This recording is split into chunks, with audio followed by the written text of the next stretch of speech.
अल्लाह के वली थे, मजदूर बुजुर्ग थे, उनके खालाजाद भाई थे। 110 साल उन्होंने, हाँ जी, मरहूम ने उम्र पाई, काफ़ी अरसा बीमार रहे। अल्लाह तबारक व तआला तमाम फैमिली को सदमा बर्दाश्त करने की तौफीक अता फरमाए। ये ख़ानदान अल्हम्दुलिल्लाह रूहानी लिहाज से साईं मुंद्रावाली सरकार, साईं अफसर खान मरहूम, उनके पर मैंने किताब भी लिखी गुले गुलस्ता।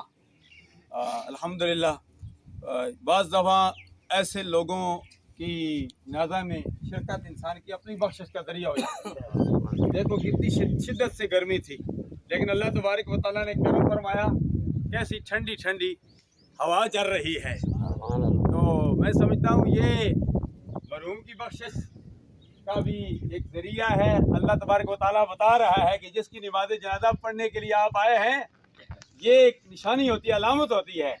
अल्लाह तबारक व तआला इनके सदक़े से तुम्हारे गुनाहों को भी माफ़ फरमाएगा।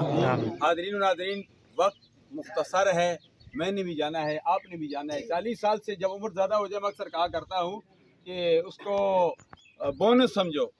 ये समझो नहीं कि हम बूढ़े होंगे तब दुनिया फ़ानी को छोड़ के चले जाएंगे। कोई एक दिन में जाता है, कोई एक घंटे में जाता है, और ज़्यादा से ज़्यादा उम्र हो तो एक सदी की उम्र होती है। इंसान दुनिया फ़ानी को छोड़कर चला जाता है। अल्लाह तबारक व तआला तमाम पसमंदगान को, साईं आकिब हुसैन दामरकातुमुल आलिया, ज़फ़र इकबाल साहब, तमाम इस फैमिली को अल्लाह तबारक व तआला कौवा में है, बदरा सकार में है, जहाँ कहीं भी है, अल्लाह तबारक व तआला सबको ये सदमा बर्दाश्त करने की तौफीक अता फरमाए। अल्लाह हमें भी दुनिया में ज़िंदा रखे, इस्लाम पर मौत दे तो सबको, हमको ईमान पर मौत दे।